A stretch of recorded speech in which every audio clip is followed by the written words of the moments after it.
Welcome back to the showcast. As we mentioned before earlier on, we are excited to talk to this week's unique guest. Definitely a first for us, which is awesome. So, just a little background. In 2014, she was the first contestant from Nevada to win the Miss USA pageant, and a year later, she finished as the first runner-up in Miss Universe. And today, she's representing the United States in an awesome way with her new self-empowerment program called Universal Confidence. Nia Sanchez is here to join us. Nia, how you doing? I'm good. How are you? Thanks for having me. Good, very good. And thanks for coming on. Obviously, we appreciate it. I know, I'm sure your schedule's probably usually pretty busy. Yeah, definitely staying busy, but love talking to you guys. And we love talking to you. And before we get too far into it, you're Mhm. from Nevada and also then moved out to LA, right? Is that correct? I live in LA now. I was living in Nevada when I won Miss Nevada USA, but I've lived all over.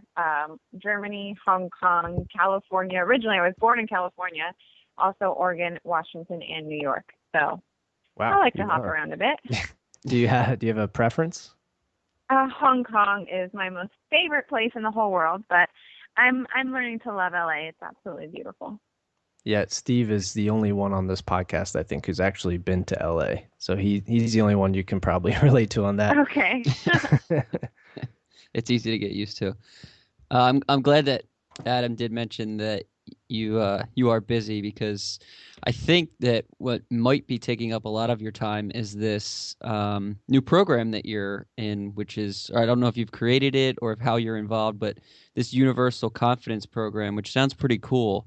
And I'm actually interested in it, but I kind of want to let you talk about it because you'll know the most about it before I just say anything else. Sure, absolutely. So I actually started Universal Confidence with Miss Australia 2014. We were roommates at Miss Universe. We became best friends, and we've always separately been really all about empowering young women. So we created Universal Confidence. We can do it together. We have traveled Australia. I just got back from Australia.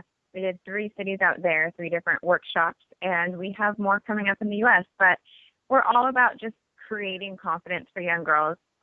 It's rough being a teenager nowadays with social media and so much comparison. So we like to be able to encourage them. Yeah, that's awesome. I guess what all goes into if you can get into that kind of depth, like for the girls that are coaching, what can they expect from this program once they sign up for it? Well, we have a little bit of everything. This program is not specifically for pageant girls. It's not for models. It is for any teenage girl that is struggling with any issues, whether it's self-confidence or boy problems or body images, body image issues, anything like that. So we talk about creating confidence. We talk about coping mechanisms for high stress situations. I do Taekwondo, so I teach a little bit of self-defense. We have walking lessons. It's fun just to teach the girls how to stand tall and carry themselves with confidence and a good presence. We do a little bit of everything. We talk about health and fitness. We talk about relationships. It's just we like to give girls all the tips and tricks that we've learned, Miss Australia and I, growing up, and be able to pass those on to the young ladies. Yeah, that's cool, and I'm glad to hear that it's not just for pageant girls. Like I think that would be important to focus on because it can be for anybody who's interested in. Sounds like just in getting more self confidence, which is a pretty cool thing to bring to, like you said, teenagers because it's tough being a teenage girl anymore. Oh yeah, absolutely. And when we were in Australia, 2 out of the 3 cities we're in, we didn't even have one pageant girl. It's just all these girls from all over the world and their communities that want help with their confidence. So definitely not a pageant girl kind of thing, although it is run by beauty queens. That's great. And I'm guessing that you had a bit of internal motivation. Maybe you had a past story yourself to call on in having motivation to start this program. Yeah, absolutely. So Tegan and I have both been through a lot in our lives, and I feel like what we've both been through individually kind of covers a lot of the bases of things that teenagers struggle with, and not only teenagers, women in their early 20s. I've been through a really, really aggressive relationship. He was cheating on me. It was just a whole bunch of bad stuff, and it took me a while to learn how to get out of that situation. We prefer to give girls the advice ahead of time before they even get into those type of relationships.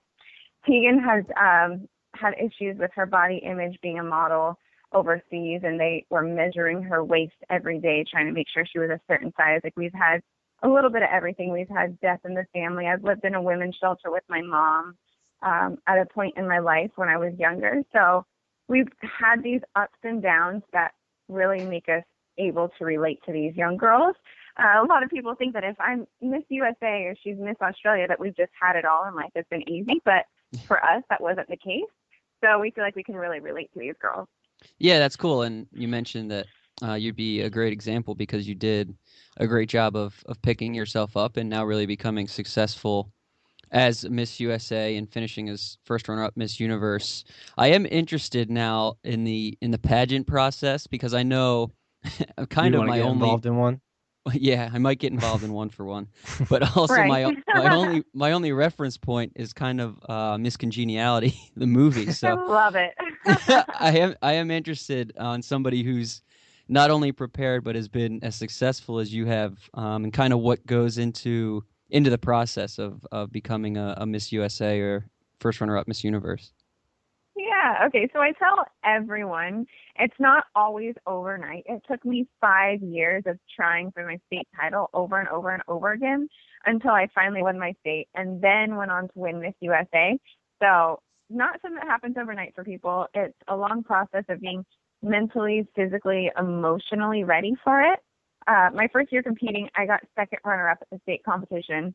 And I thank God that I did not win that year, because if I would have won at 19 years old, they would have eaten me alive at the national competition. It's a lot of endurance that you have to have emotionally and mentally to be able to go through a 2 or 3 week process. Like, people think that you just show up and you compete and that's what they see on TV, but they don't realize that you're there for weeks ahead of time preparing at the actual competition. So it's a lot goes into it, and it's all about that determination, not giving up on your dreams. If you want to become Miss USA or your state title holder, you can do it, but if you don't win the first time, don't give up.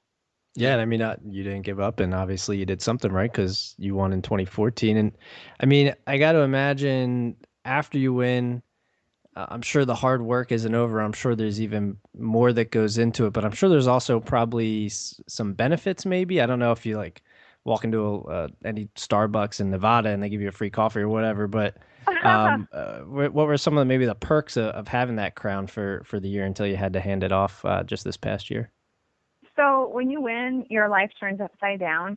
When you win Miss USA, not Miss America, they're two different pageants. Everybody thinks they're the same thing. But when you win Miss USA, they pick you up from wherever you live. I was living in Nevada, and they move you to New York City the next day. So you're living in New York. You have an apartment in Manhattan.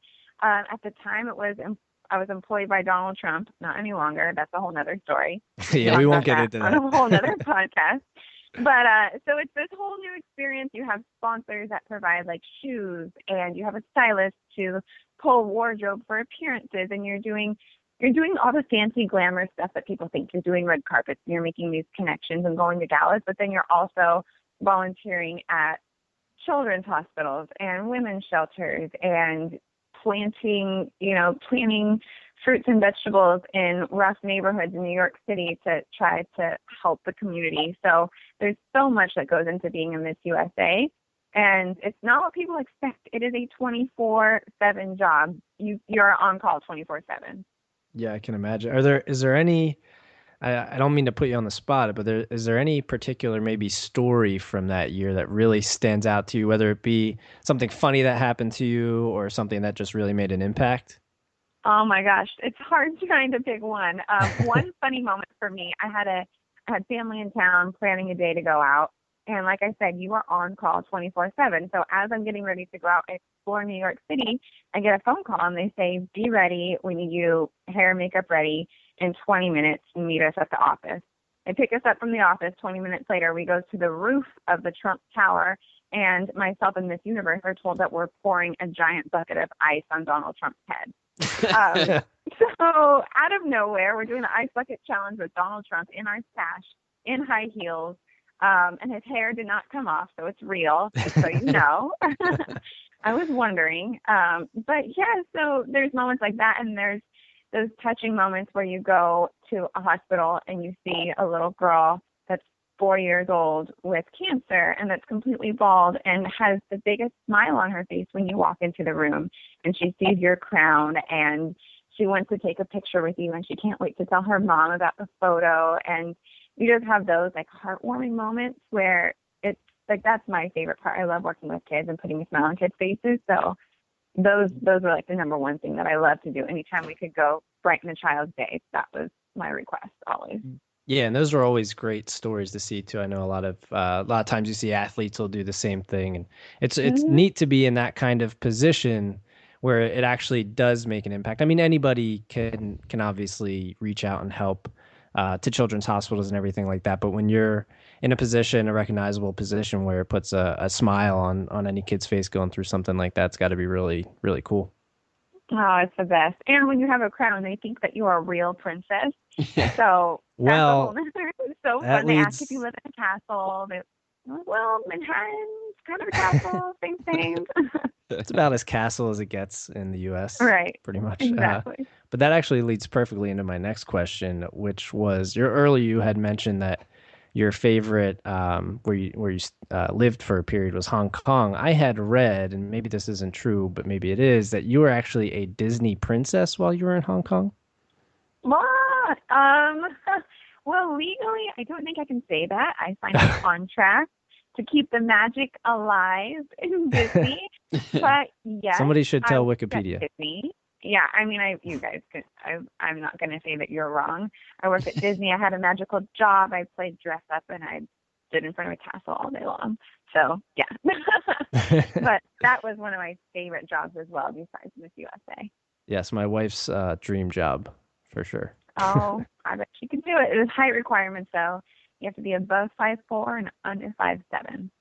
That's or a really 5'7" small. Shorter. That's a really small window.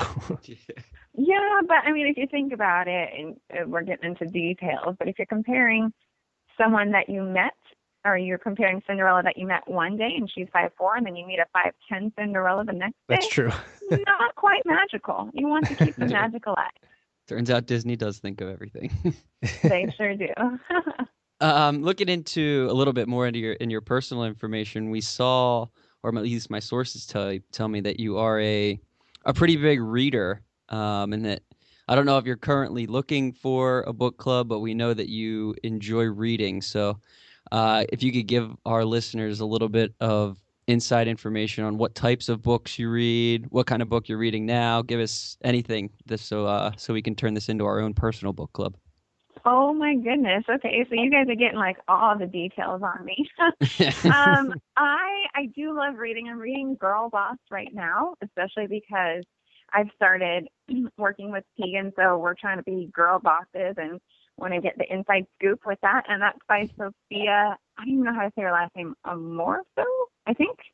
And along with that one, it's all about empowering women. There's another book called Successful Women Think Differently by Valerie Burton. That's one of my favorites because, you can be successful as a man or woman. You can be successful in any realm that you want to be, but it is specifically for women. So if you have any lady listeners, that's a good one. And then I love just to read novels. I could go on and on and on about all these different books that I'm reading, but those are my top two right now that I'm reading. Works for me. Do you have any favorite books? Harry Potter. Does that count? Oh my gosh. It does. I love novels and stuff like that too. It's fun to get out of the self-help world and kind of go into just get lost in a story. Yeah. Do you have any hopes to pursue any of that? Because it's a lot of times people like that like to write as well. People that are so into books the way that you are. Do you have any career pursuits in as far as writing goes, or if not, what kind of future career pursuits I guess do you have in ties with this? You guys are just hitting on all these great points.